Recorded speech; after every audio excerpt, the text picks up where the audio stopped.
Sermon 10, la marche selon l'Esprit. Galates, chapitre 5, versets 16 à 26 et chapitre 6, versets 6 à 18. Je dis donc, marchez selon l'Esprit, et vous n'accomplirez pas les désirs de la chair.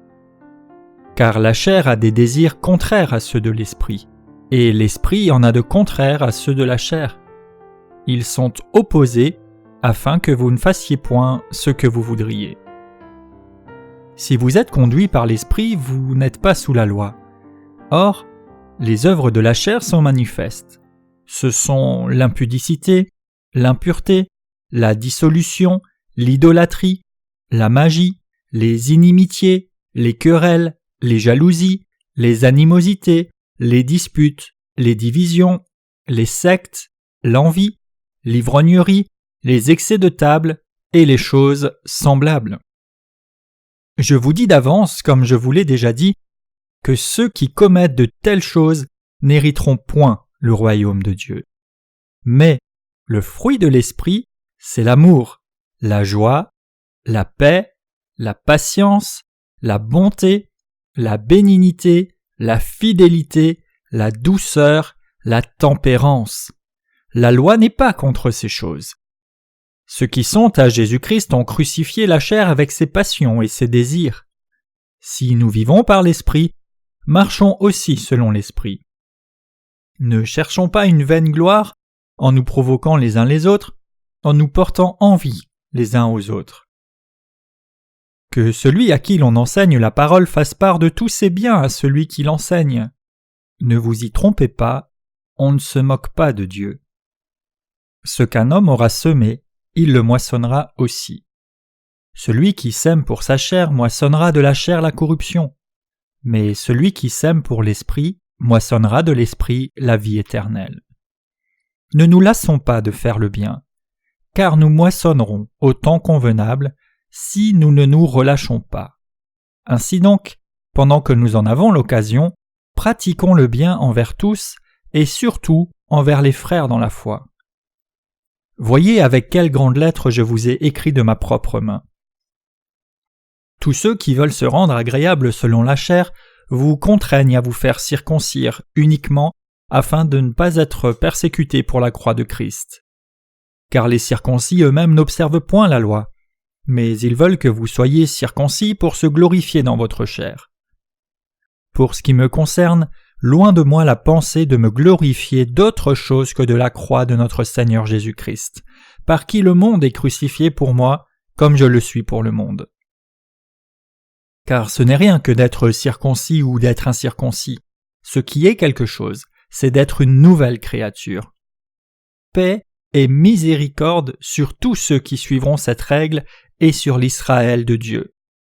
Que personne désormais ne me fasse de la peine, car je porte sur mon corps les marques de Jésus. Frères, que la grâce de notre Seigneur Jésus-Christ soit avec votre esprit. Amen. Que devons-nous faire pour marcher selon l'Esprit ? Nous devons prêcher et suivre le bel Évangile. L'apôtre Paul a écrit à propos de l'Esprit Saint dans son épître aux Galates. Dans Galates 5, versets 13 et 14, il a dit « Frères, vous avez été appelés à la liberté. Mais ne faites pas de la liberté un prétexte pour vivre selon la chair. Mais rendez-vous, par la charité, serviteurs les uns des autres. Car toute la loi est accomplie dans une seule parole, dans celle-ci, tu aimeras ton prochain comme toi-même. » En bref, le message est que, puisque nous avons été sauvés et libérés du péché en croyant dans le bel Évangile, nous ne devons pas prendre cette liberté comme une occasion de satisfaire la chair, mais, par amour, nous devons nous servir les uns les autres et suivre le bel Évangile.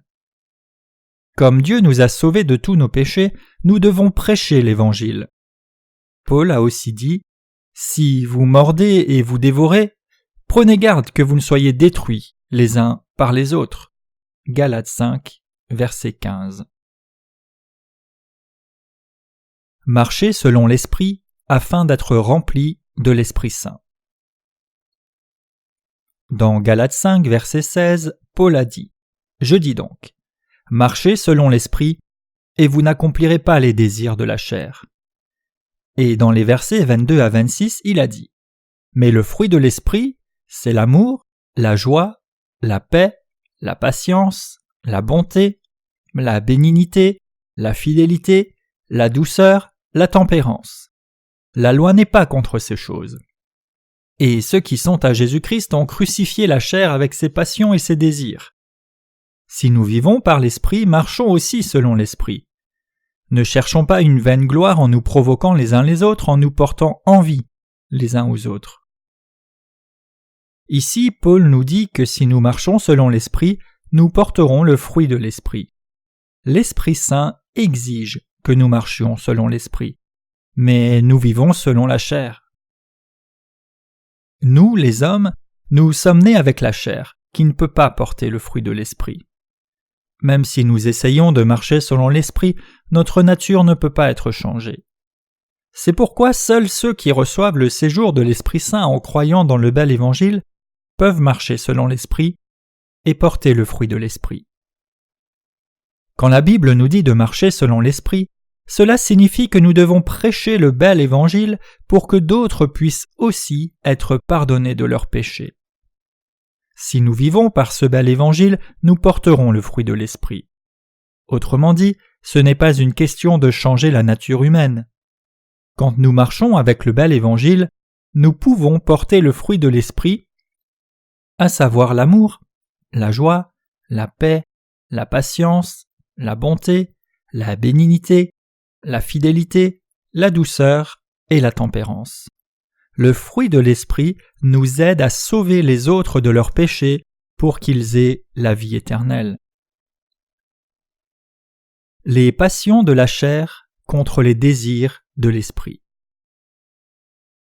Paul a dit : La chair a des désirs contraires à ceux de l'Esprit, et l'Esprit en a de contraires à ceux de la chair. Ils sont opposés, afin que vous ne fassiez point ce que vous voudriez. Galates 5, 17.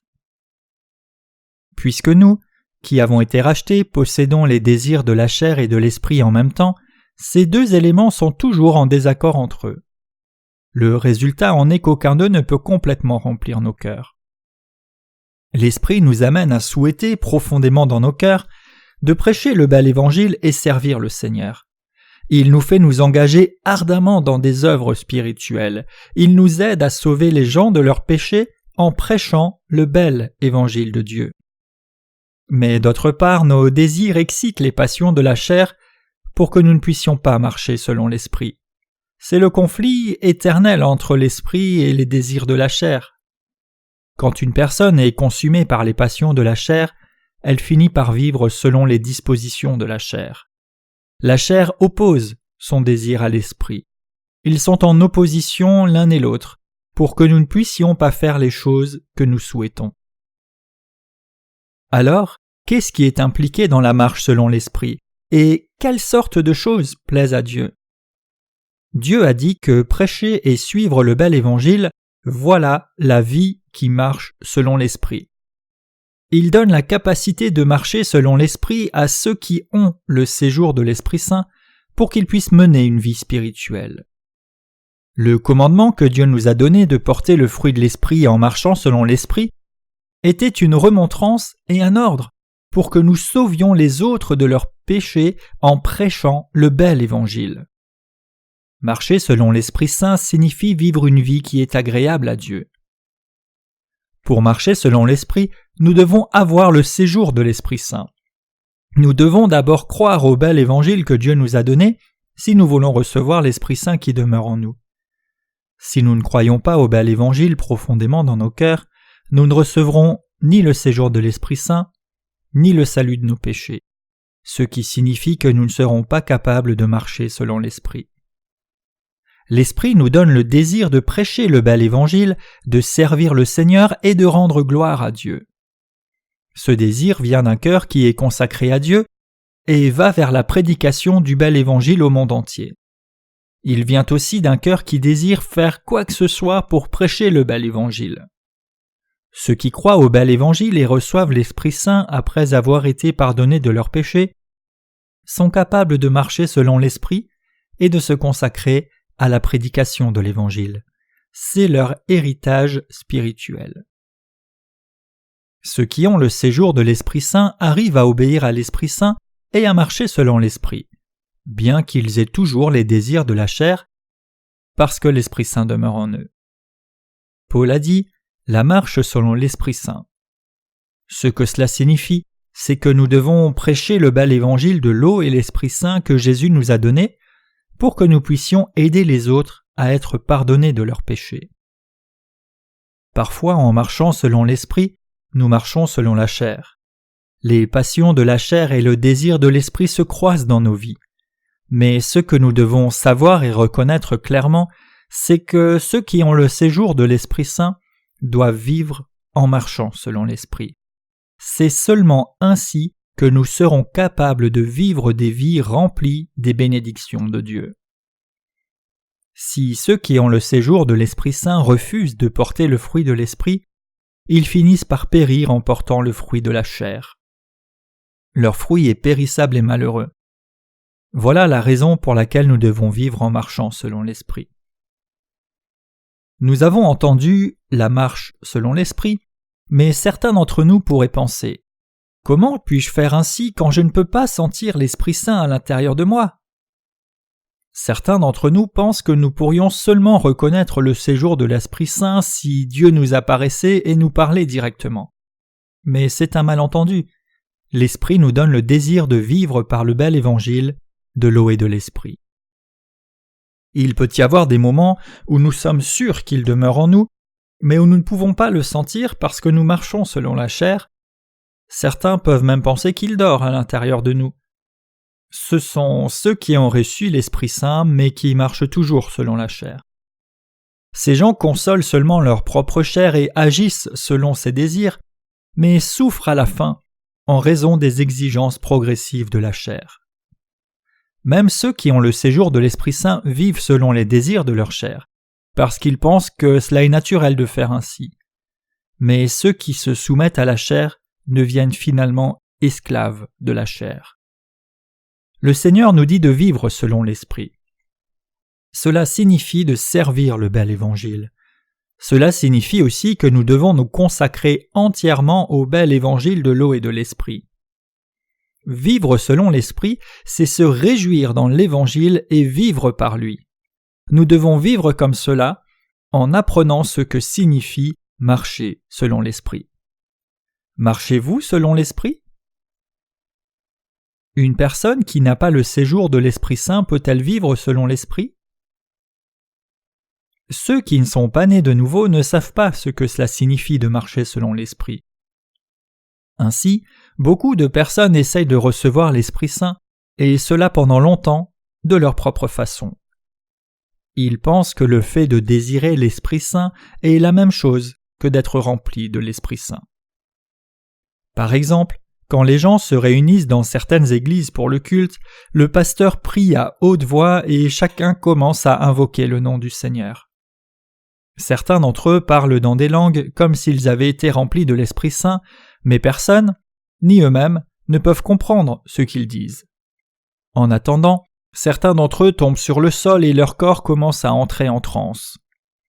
Les démons les ont possédés certainement, mais ils pensent qu'ils ont reçu l'Esprit Saint. Vient alors le tumulte quand les gens crient « Le Seigneur! Le Seigneur !» Ils crient au Seigneur, versent des larmes et battent des mains. Ce phénomène est d'habitude appelé « être rempli de l'Esprit Saint ». Le pasteur parle dans des langues en frappant la chair et les gens crient « Seigneur! Seigneur !» Ils aiment cette sorte d'atmosphère et certains disent même qu'ils ont eu une vision de l'arbre de la connaissance du bien et du mal dans le jardin d'Éden ou du visage de Jésus pendant leur transe impie. Ils comprennent mal les choses telles que comment recevoir l'Esprit Saint, être rempli de lui et marcher avec lui. Leurs actes circonvenus résultent de leurs idées fausses concernant la parole de Dieu et l'Esprit Saint. Marcher selon l'Esprit. C'est ce que Dieu a dit à ceux qui sont nés de nouveau. Cela signifie faire les choses qui lui sont agréables.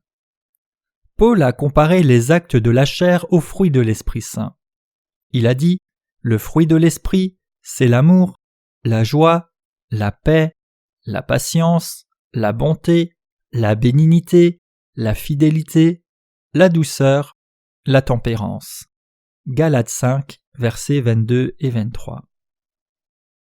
Marcher selon l'esprit signifie prêcher le bel évangile et sauver les autres de leurs péchés. Si nous faisons ainsi, nous serons capables de porter le fruit de l'esprit. Les fruits de l'esprit sont l'amour, la joie, la paix, la patience, la bonté, la bénignité, la fidélité, la douceur et la tempérance, et nous serons capables de porter ce fruit seulement quand nous vivrons par le bel évangile. Si on sert et prêche le bel évangile, se sacrifiant pour cela, on peut alors vivre une vie spirituelle remplie de l'Esprit Saint. En tant que fruit de l'Esprit, la bonté signifie de faire les bonnes actions. Cela signifie aussi la vertu. La bonté, c'est rester vertueux pour le bel évangile et faire quelque chose pour le bien des autres. La plus grande bonté aux yeux de Dieu, c'est de prêcher l'évangile pour le bien des autres. Et la bonté, c'est ressentir de la compassion pour les gens. Celui qui a de la compassion pour les autres et qui sert l'évangile avec patience et bonté sera en paix. Celui qui marche selon l'esprit est heureux de voir l'œuvre du Seigneur accomplie, aime faire son œuvre, aime les autres et se montre fidèle en toutes choses. Bien que personne ne lui ait donné un ordre spécial pour faire cela, celui qui a le séjour de l'Esprit Saint est fidèle dans son travail jusqu'à ce qu'il soit terminé. Il est doux et garde la maîtrise de lui-même. Il a le fruit de l'Esprit. La personne qui a l'Esprit Saint en elle doit marcher selon l'Esprit. C'est seulement s'il en est ainsi qu'elle sera capable de porter le fruit de l'Esprit. Vous aussi pouvez porter le fruit de l'Esprit si vous marchez selon l'Esprit. Mais si vous ne le faites pas, vous finirez par marcher selon les désirs de la chair.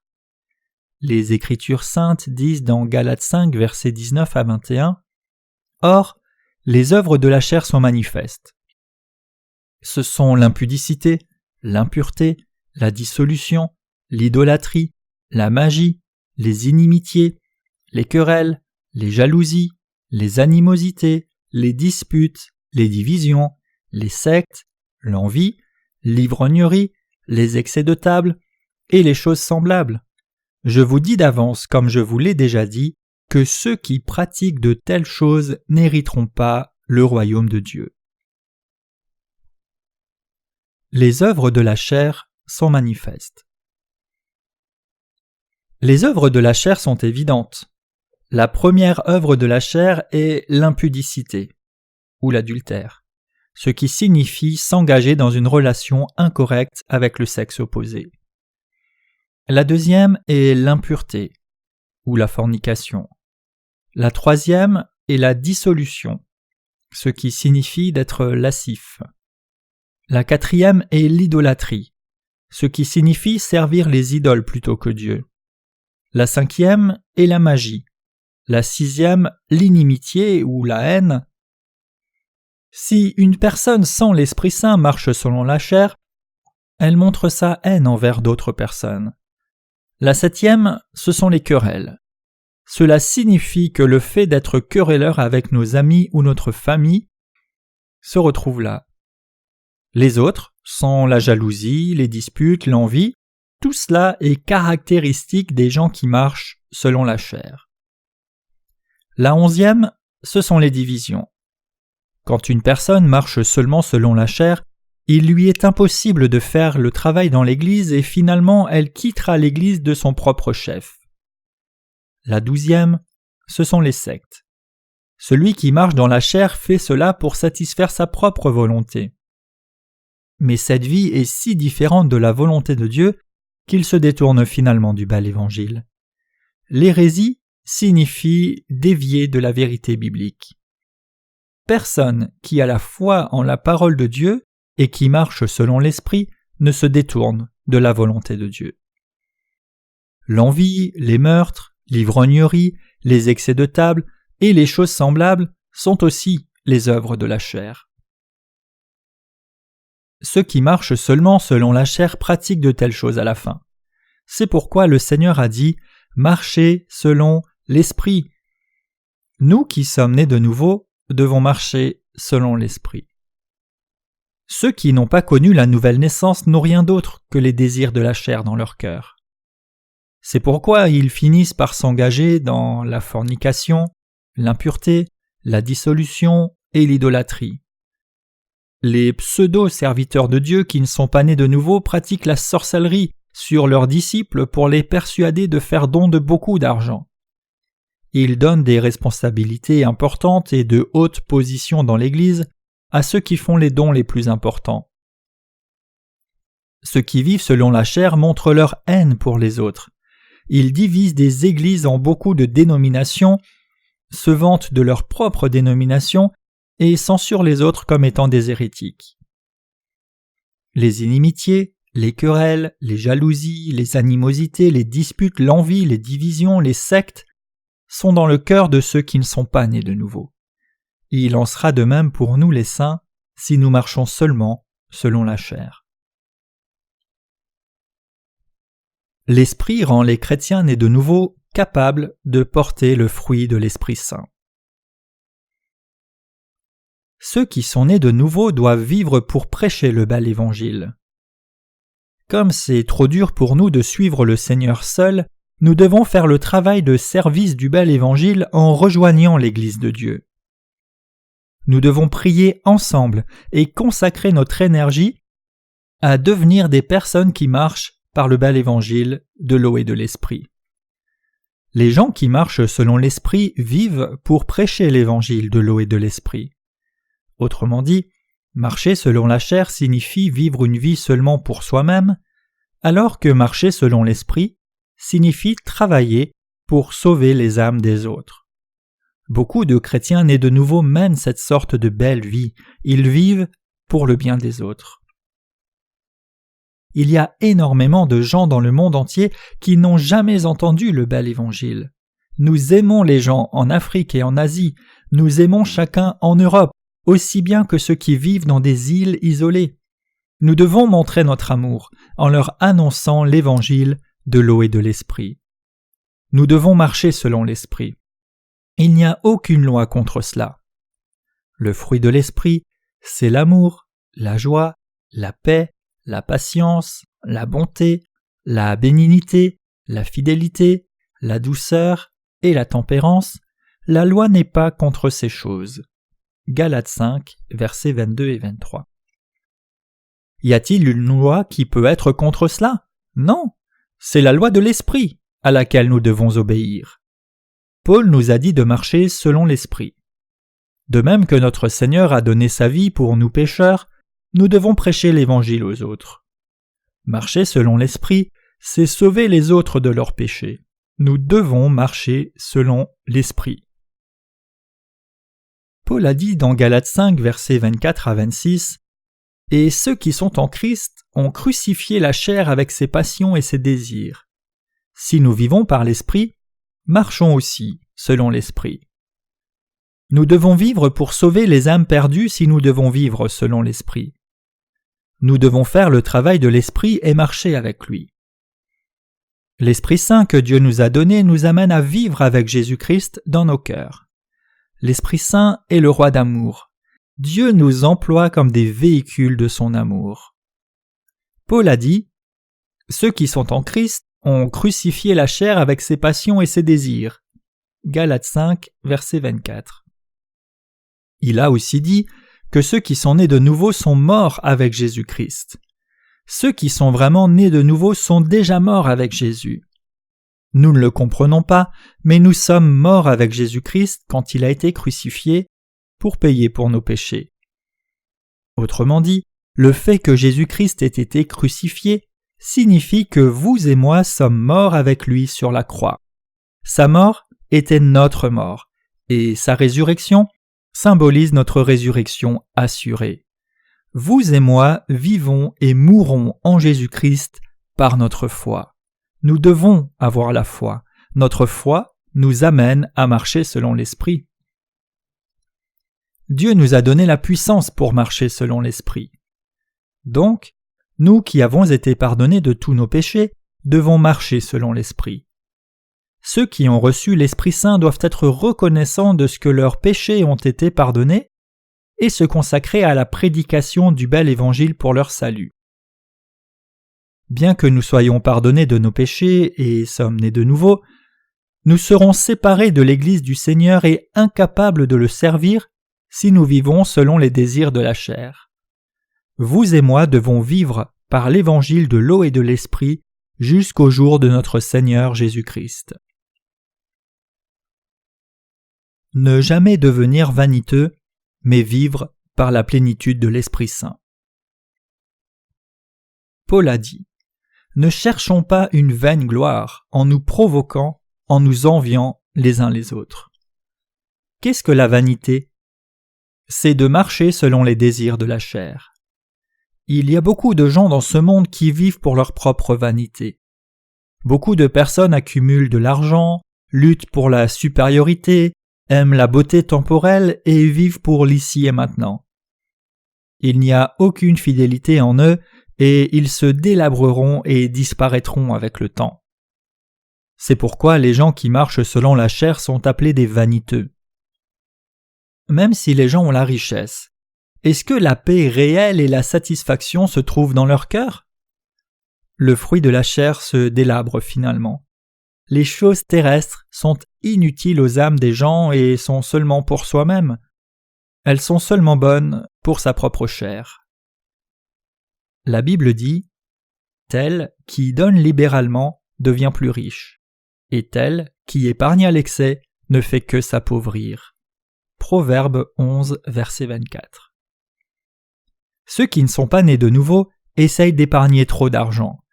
Parce que des choses temporelles sont tout pour eux, ils n'ont pas d'endroit en eux pour se soucier des autres. C'est pourquoi ils prennent soin seulement de leur propre vie. Mais il est dit dans la Bible que d'épargner plus que de raison mène à la pauvreté. Les gens marchent selon les désirs de la chair, mais le résultat c'est comme s'ils rencontraient un cambrioleur et trouvaient la mort. Toutes ces choses sont le résultat de la vanité. Ceux qui aiment suivre les désirs de l'esprit. Paul a voulu vivre une vie selon l'esprit, et il a fait ainsi. Il nous a appris à vivre correctement par la parole de Dieu. Il a dit dans Galates 6, versets 6 à 10, que celui à qui l'on enseigne la parole fasse part de tous ses biens à celui qui l'enseigne. Ne vous y trompez pas, on ne se moque pas de Dieu. Ce qu'un homme aura semé, il le moissonnera aussi. Celui qui sème pour sa chair moissonnera de la chair la corruption. Mais celui qui sème pour l'esprit moissonnera de l'esprit la vie éternelle. Ne nous lassons pas de faire le bien, car nous moissonnerons au temps convenable si nous ne nous relâchons pas. Ainsi donc, pendant que nous en avons l'occasion, pratiquons le bien envers tous, et surtout envers les frères dans la foi. Paul a conseillé à ceux qui connaissent la parole de Dieu de partager tous leurs biens avec leurs enseignants. Ce qu'il voulait dire par « tous ses biens », c'était de plaire au Seigneur en sauvant les âmes perdues par une vie qui marche selon l'Esprit et la prédication de l'Évangile. Ceux qui sont nés de nouveau doivent se joindre à ceux qui enseignent et marchent selon l'Esprit, dans le même esprit, le même amour et la même pensée. Partager tous ses biens avec celui qui l'enseigne.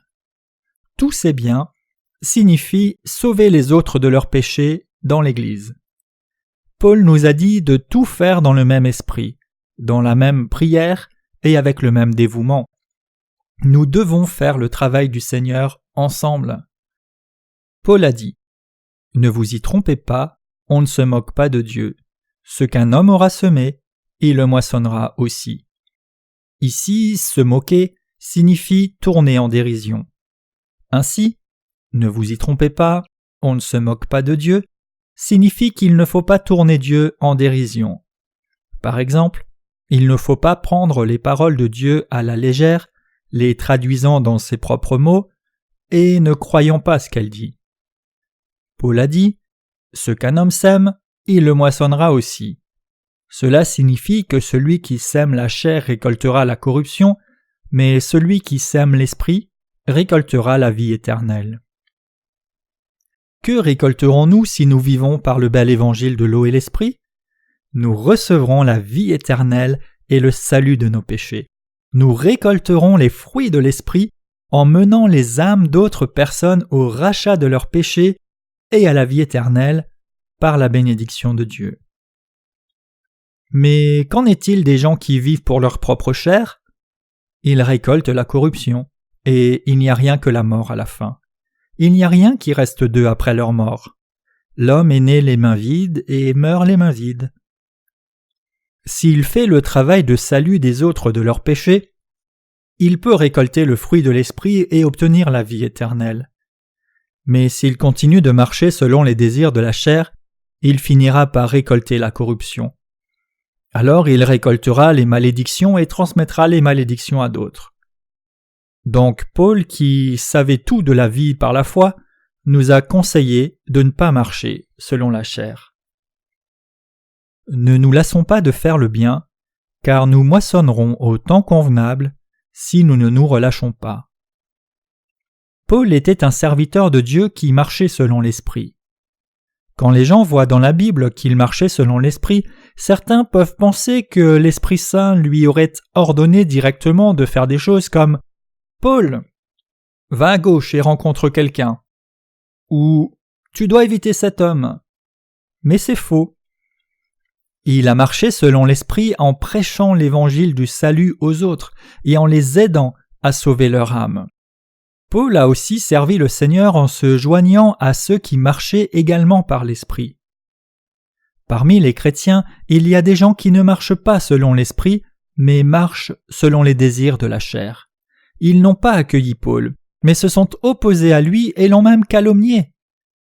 Paul a dit qu'il ne voulait rien avoir à faire avec ceux qui ont combattu et calomnié les disciples de Jésus-Christ. Si vous voulez marcher selon l'Esprit, vous devez vivre par l'Évangile. Les circoncis ont poursuivi Paul. Dans Galates 5, 11, il dit « Pour moi, frère, si je prêche encore la circoncision, pourquoi suis-je encore persécuté? Le scandale de la croix a donc disparu. » Les circoncis étaient ceux qui soutenaient la pratique de la circoncision en disant « Même si l'on est de nouveau par la foi en Jésus, il faut être circoncis. Si on n'est pas circoncis dans la chair, on n'est pas un enfant de Dieu. » Pourquoi le poursuivait-il? Paul croyait que le rachat et la bénédiction de la vie éternelle venaient par la foi au baptême de Jésus et son sang sur la croix. C'est ce qu'il a prêché. C'est en apprenant et en prêchant la vérité que nous obtenons la foi qui nous rend justes. Paul considérait que la vérité de l'eau et l'esprit était très importante. Il croyait que ceux qui connaissaient la vérité pouvaient marcher selon l'esprit et qu'il n'y avait là aucun besoin d'être circoncis. C'est ce qu'il a prêché. Mais les circoncis croyaient que la circoncision était une partie essentielle de la foi pour le salut d'une personne. Cependant, il n'y a aucun autre évangile que celui qui a été apporté par Dieu, et donc nous ne devons rien y ajouter, ni en soustraire. Alors que Paul marchait selon l'Esprit, il était ignoré et persécuté par les Juifs. Tous ceux qui veulent se rendre agréables selon la chair vous contraignent à vous faire circoncire, uniquement afin de ne pas être persécutés pour la croix de Christ. Car les circoncis eux-mêmes n'observent point la loi, mais ils veulent que vous soyez circoncis pour se glorifier dans votre chair. Pour ce qui me concerne, loin de moi la pensée de me glorifier d'autre chose que de la croix de notre Seigneur Jésus-Christ, par qui le monde est crucifié pour moi, comme je le suis pour le monde. Car ce n'est rien que d'être circoncis ou d'être incirconcis. Ce qui est quelque chose, c'est d'être une nouvelle créature. Galates 6, versets 12 à 15. Et Paul a dit aux circoncis, « Tous ceux qui veulent se rendre agréables selon la chair vous contraignent à vous faire circoncire, uniquement afin de ne pas être persécutés pour la croix de Christ. » Paul a fait des reproches à ceux qui marchaient selon les désirs de la chair. Ils ont marché selon les désirs de la chair dans leurs actions, et il y avait beaucoup de personnes comme cela. mais Paul a rompu ses relations avec eux.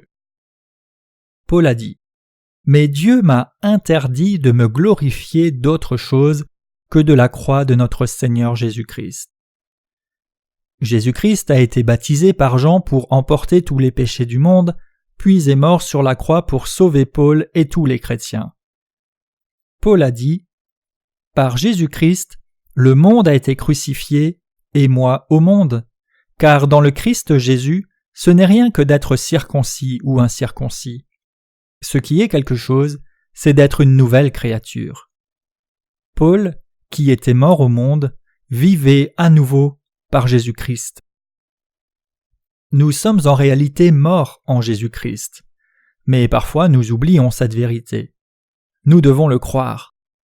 Si nous n'avons pas la foi en cette vérité, nous sommes liés par les désirs de la chair et par nos familles, et cela nous empêche de marcher avec le Seigneur.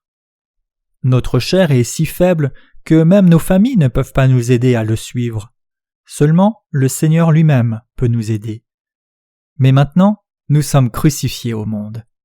Comment un mort peut-il aider les gens terrestres dans les affaires terrestres? Les gens qui sont morts dans ce monde ne peuvent pas posséder les choses du monde.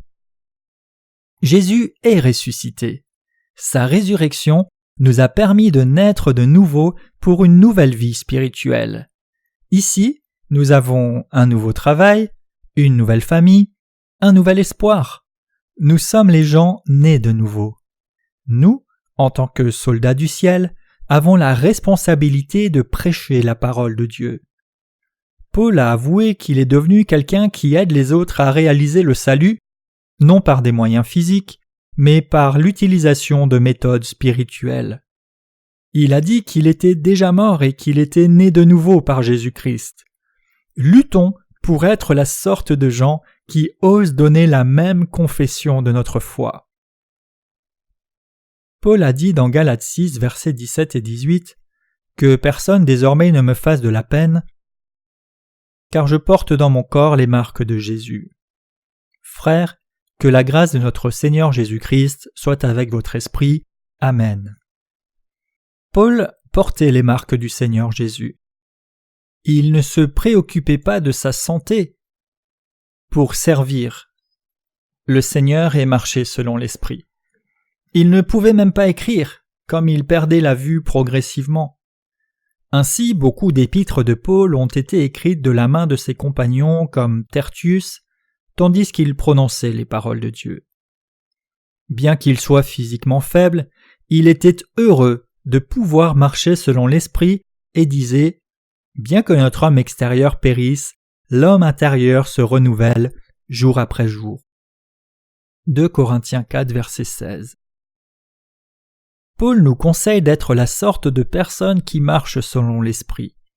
Il dit aussi « Marcher selon l'Esprit » signifie vivre pour l'Évangile. Vous et moi devons apprendre ce que marcher selon l'Esprit signifie. Nous ne devons pas poursuivre des objets de vanité, mais plutôt que cela, servir et vivre pour l'Évangile. Marchons selon l'Esprit par la foi pour le reste de nos vies. Maintenant, en croyant en l'Évangile de l'eau et l'Esprit réel se trouve dans nos cœurs. Dieu répondra volontiers si nous prions conformément à l'Évangile. Porter le fruit de l'Esprit signifie marcher selon l'Esprit et racheter des âmes.